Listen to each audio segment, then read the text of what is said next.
Laura Martin. I'm the Substance Use Prevention Coordinator for Mayor Thomas Koch in the city of Quincy. Danny was 4 years older than me. He was the second out of four. It was my sister Ellen, my brother Danny, brother Mikey, and myself, so I was the youngest.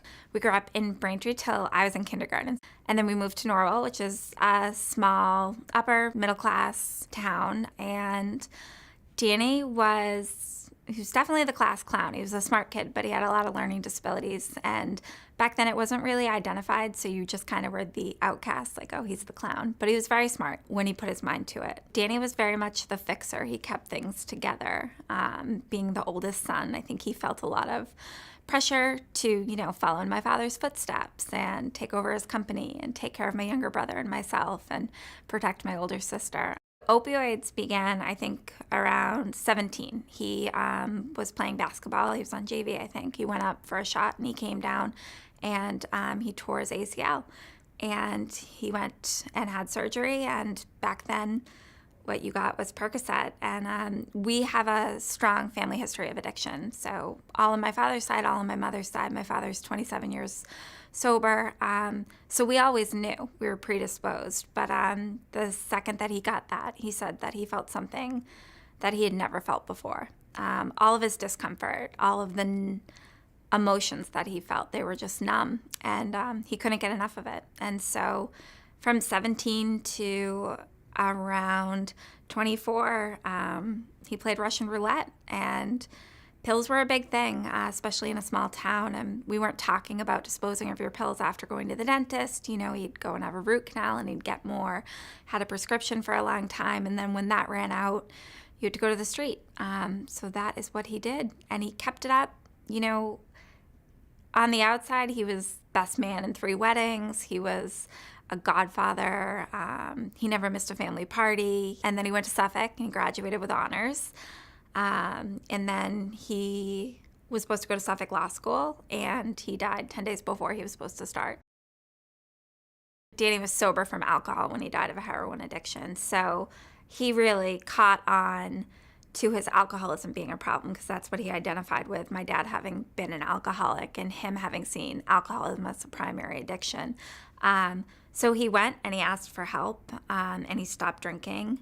But he didn't stop the other stuff. I think he thought that if he bandaged it and stopped the alcohol, then his craving for the others would go away. When you look back, it all made sense. The money, the missing things, the glossy eyes, it all came together, but he just personified everything opposite of what you would think of as a junkie. So around 23 and a half was the first time that he sought treatment. At that point, the options were very sparse. It was your typical, you go in for 7-day spin dry, you get out, and you really don't have anything. I think he did okay for a little while. Then the heroin started around 24. And he saw how out of control things were getting. I remember he said he sat in the parking lot, and my mom was like, him and my mom were like, and he sat in the parking lot of a bank, and he had a check of hers that he had stolen, and he just cried, and he went in and he cashed it. And he said that's when he knew, like, he was gone. Like he said, he couldn't do 7 days and then be put out into the world. Like, he couldn't stop. He didn't even think he could do 30 days and be put out into the world. So he went to Quincy District Court to section himself. Now, he was supposed to be starting law school August 14th. He died August 1st, so 13 days. So he had no criminal record. He went up to do a Section 35 commitment, which back in that day, you really didn't see a lot of people self-presenting for a Section 35. So he went up and he asked the judge if he could go to Bridgewater, which at that time was the only locked facility. And the judge said, I'll send you to MATC, which is Men's Addiction Treatment Center. And he said, no. And he said, why? Young man, why would you not want to go to the better facility? And he said, I can leave. So he stayed there for 30 days, and that wasn't enough. But his time was up, So he came home, and he was home. Came home on Friday, and Sunday morning, my mom found him in his bedroom. So he died in his childhood bedroom. I graduated from Suffolk Law School in 2009. And I had always wanted to do the drug court, and I got a little bit of pushback because everyone's like, we don't really have an ADA assigned to that. If you want to do that, that's fine, but you have to do your normal caseload. I was like, that's fine. So I kind of implanted myself down there and then became the ADA and just kind of stayed down there. And then as the specialty courts expanded, I kind of expanded with them.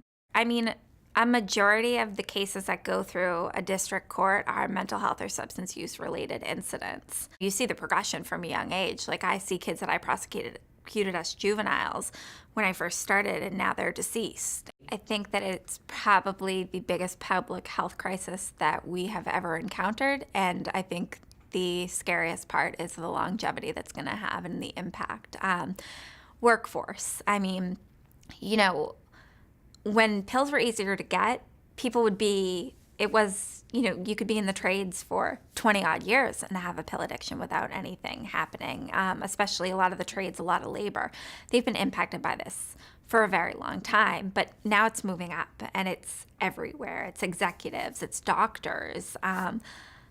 There really is no one immune to this, and the implications for the workforce are huge, but also for the family dynamic, for foster care, for DCF and those children's services, because what we have is grandparents or even great-grandparents, sometimes 70, 80, taking care of their grandchildren's children. So we have a 5-year-old. So we literally are going to have a generation of children that are going to age into the system because their caregivers are no longer going to be around.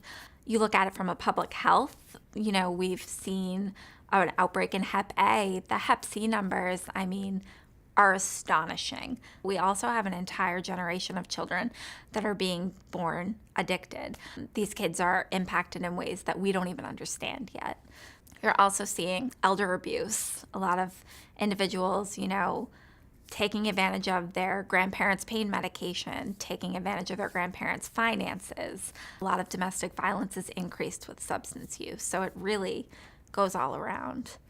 I'd been a prosecutor for about 7 years, and I loved it, but I saw that there was more to be done on a more systemic grand scale, and the mayor approached me because he was starting this new position. What I love about my new job is helping families in crisis throughout the community. I'm not a clinician, so I'm very clear on that, but I do have connections to people that are clinicians that can give people appropriate care. This is truly a systemic issue. It goes down into workplaces and how they handle people needing leave, into the medical community and how it's being handled. So I think that until it is treated like any other medical illness where you get exactly what you need for care until remission, I think it's still going to be stigmatized as some sort of a moral failing. I think one of the most impactful is I run a vigil every year on Overdose Awareness Day. And the police officers are there, but there's also police officers, fire, and EMS that are out there holding up pictures of loved ones. So, it really, you can connect. And I think that vulnerability is something that police and first responders really were never taught. And the more vulnerable you can be, the more help you can give while keeping your professional boundaries. And I've just seen an amazing amount of vulnerability in our first responders. It's not about speeches. It's really about people telling their stories of loss, but also of hope. And that's probably my favorite. We call it, the 8th annual Overdose Vigil of Hope and Inspiration. So it's supporting people that are lost and are grieving their losses, but also realizing that in those families where there's been loss, they're often affected by multiple cases of substance use in their family. So you want to give them some hope.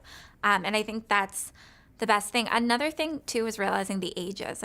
Very young kids are coming to these things. And some people may say, well, is it inappropriate? And I think it's never too early for kids to learn, that bad things can happen and that you have to be careful. And it's the best type of prevention is the real life examples of what drugs and alcohol can do, not just to a family, but to a community.